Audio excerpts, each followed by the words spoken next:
Exodus chapter 21. Now these are the judgments which you shall set before them. If you buy a Hebrew servant, he shall serve 6 years, and in the 7th he shall go out free and pay nothing. If he comes in by himself, he shall go out by himself. If he comes in married, then his wife shall go out with him. If his master has given him a wife, and she has borne him sons or daughters, the wife and her children shall be her master's, and he shall go out by himself. But if the servant plainly says, I love my master, my wife, and my children, I will not go out free, then his master shall bring him to the judges. He shall also bring him to the door, or to the doorpost, and his master shall pierce his ear with an awl, and he shall serve him forever. And if a man sells his daughter to be a female slave, she shall not go out as the male slaves do. If she does not please her master, who has betrothed her to himself, then he shall let her be redeemed. He shall have no right to sell her to a foreign people, since he has dealt deceitfully with her. And if he has betrothed her to his son, he shall deal with her according to the custom of daughters.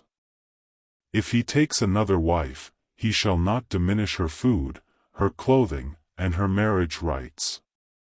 And if he does not do these 3 for her, then she shall go out free, without paying money. He who strikes a man so that he dies shall surely be put to death. However, if he did not lie in wait, but God delivered him into his hand, then I will appoint for you a place where he may flee.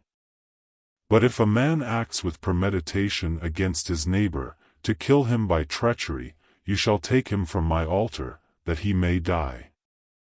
And he who strikes his father or his mother shall surely be put to death. He who kidnaps a man and sells him, or if he is found in his hand, shall surely be put to death. And he who curses his father or his mother shall surely be put to death. If men contend with each other, and one strikes the other with a stone or with his fist, and he does not die but is confined to his bed, if he rises again and walks about outside with his staff, then he who struck him shall be acquitted.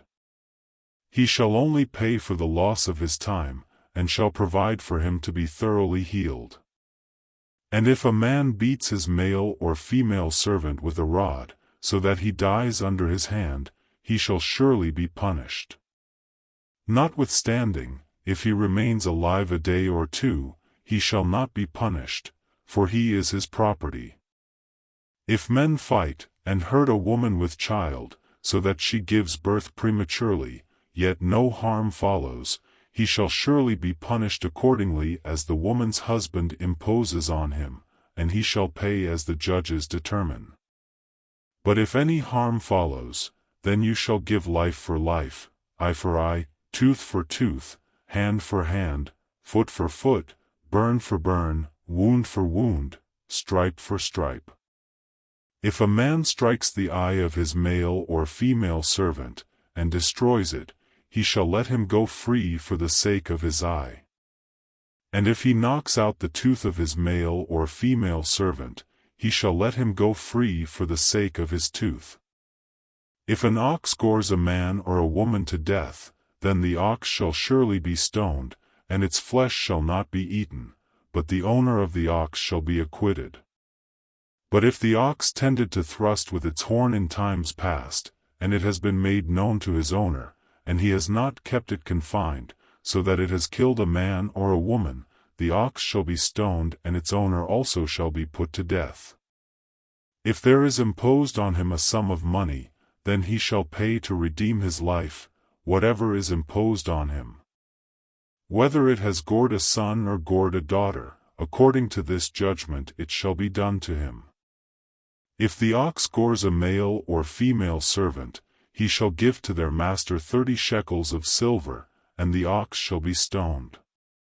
And if a man opens a pit, or if a man digs a pit and does not cover it, and an ox or a donkey falls in it, the owner of the pit shall make it good, he shall give money to their owner, but the dead animal shall be his. If one man's ox hurts another's, so that it dies, then they shall sell the live ox and divide the money from it, and the dead ox they shall also divide. Or if it was known that the ox tended to thrust in time past, and its owner has not kept it confined, he shall surely pay ox for ox, and the dead animal shall be his own. Exodus chapter 22. If a man steals an ox or a sheep, and slaughters it or sells it, he shall restore 5 oxen for an ox and 4 sheep for a sheep. If the thief is found breaking in, and he is struck so that he dies, there shall be no guilt for his bloodshed.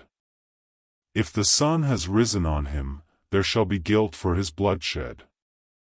He should make full restitution. If he has nothing, then he shall be sold for his theft.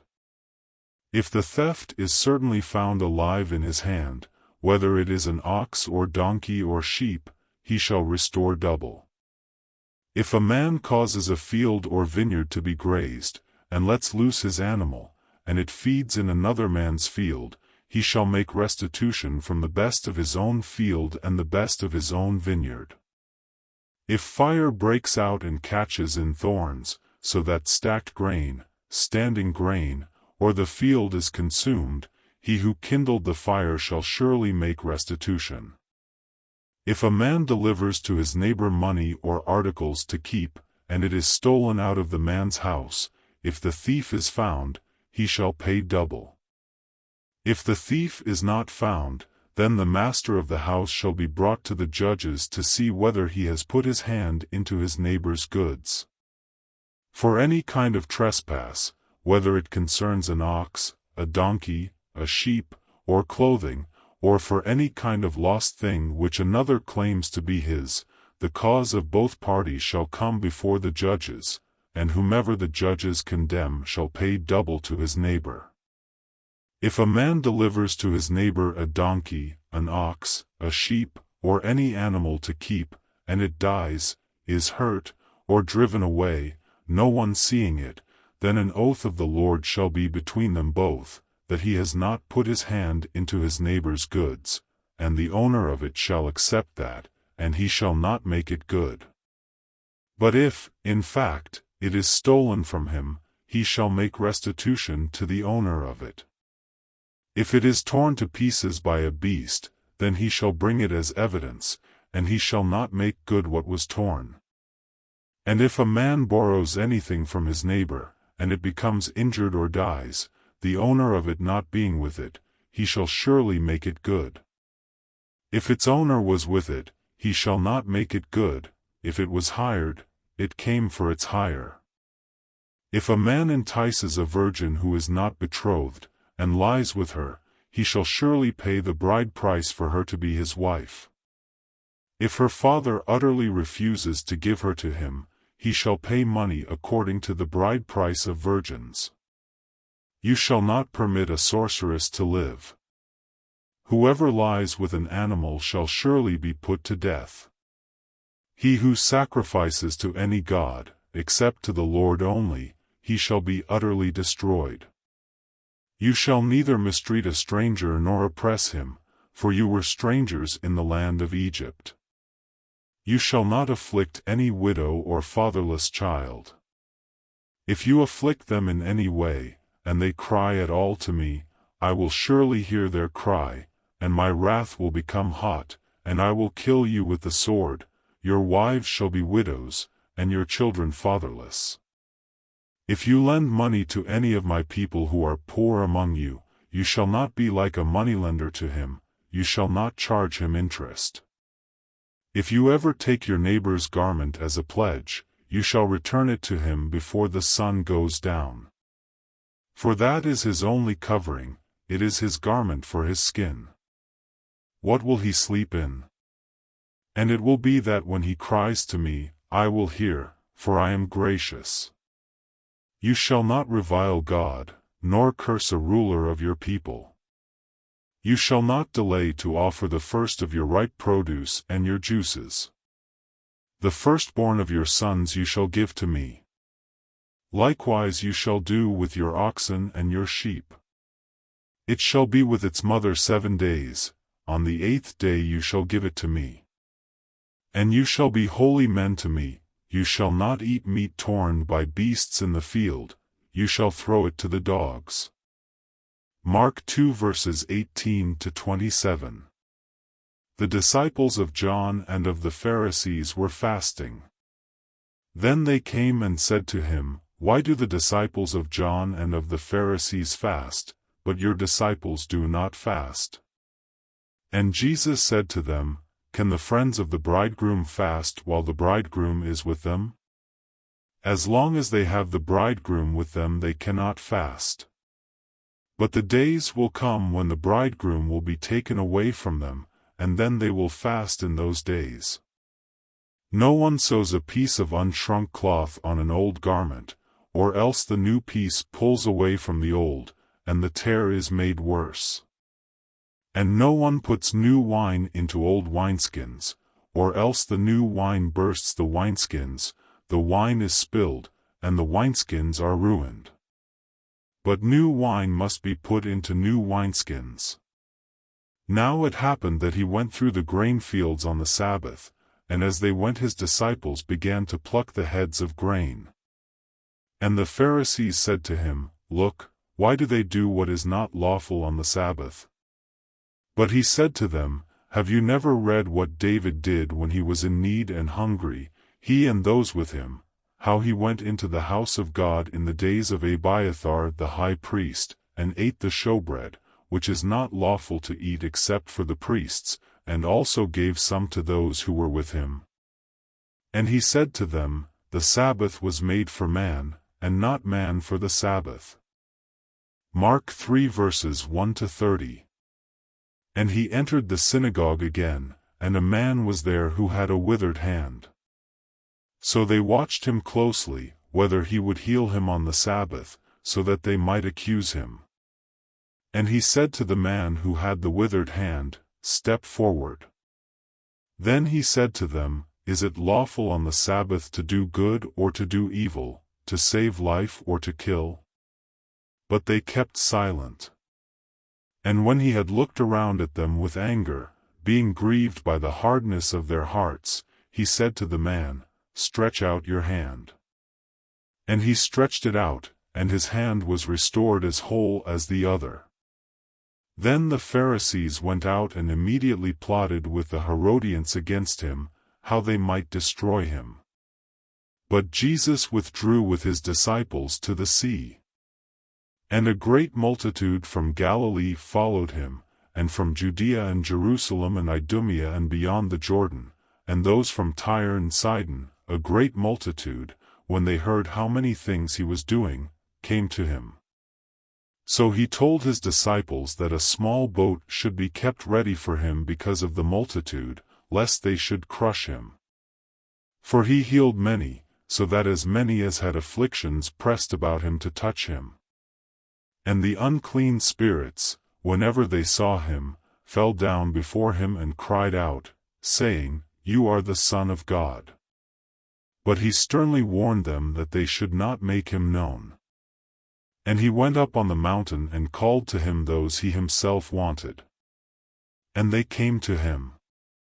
Then he appointed 12, that they might be with him and that he might send them out to preach, and to have power to heal sicknesses and to cast out demons, Simon, to whom he gave the name Peter, James the son of Zebedee and John the brother of James, to whom he gave the name Boanerges, that is, sons of thunder, Andrew, Philip, Bartholomew, Matthew, Thomas, James the son of Alphaeus, Thaddeus, Simon the Canaanite, and Judas Iscariot, who also betrayed him. And they went into a house. Then the multitude came together again, so that they could not so much as eat bread. But when his own people heard about this, they went out to lay hold of him, for they said, He is out of his mind. And the scribes who came down from Jerusalem said, He has Beelzebub, and, by the ruler of the demons he casts out demons. So he called them to himself and said to them in parables, How can Satan cast out Satan? If a kingdom is divided against itself, that kingdom cannot stand. And if a house is divided against itself, that house cannot stand. And if Satan has risen up against himself, and is divided, he cannot stand, but has an end. No one can enter a strong man's house and plunder his goods, unless he first binds the strong man. And then he will plunder his house. Assuredly, I say to you, all sins will be forgiven the sons of men, and whatever blasphemies they may utter. But he who blasphemes against the Holy Spirit never has forgiveness, but is subject to eternal condemnation, because they said, he has an unclean spirit. Proverbs 5 verses 1 to 14. My son, pay attention to my wisdom. Lend your ear to my understanding, that you may preserve discretion, and your lips may keep knowledge. For the lips of an immoral woman drip honey, and her mouth is smoother than oil. But in the end she is bitter as wormwood, sharp as a two-edged sword. Her feet go down to death. Her steps lay hold of hell. Lest you ponder her path of life. Her ways are unstable. You do not know them. Therefore hear me now, my children, and do not depart from the words of my mouth. Remove your way far from her, and do not go near the door of her house, lest you give your honor to others, and your years to the cruel one, lest aliens be filled with your wealth, and your labors go to the house of a foreigner, and you mourn at last, when your flesh and your body are consumed, and say, how I have hated instruction, and my heart despised correction. I have not obeyed the voice of my teachers, nor inclined my ear to those who instructed me. I was on the verge of total ruin, in the midst of the assembly and congregation.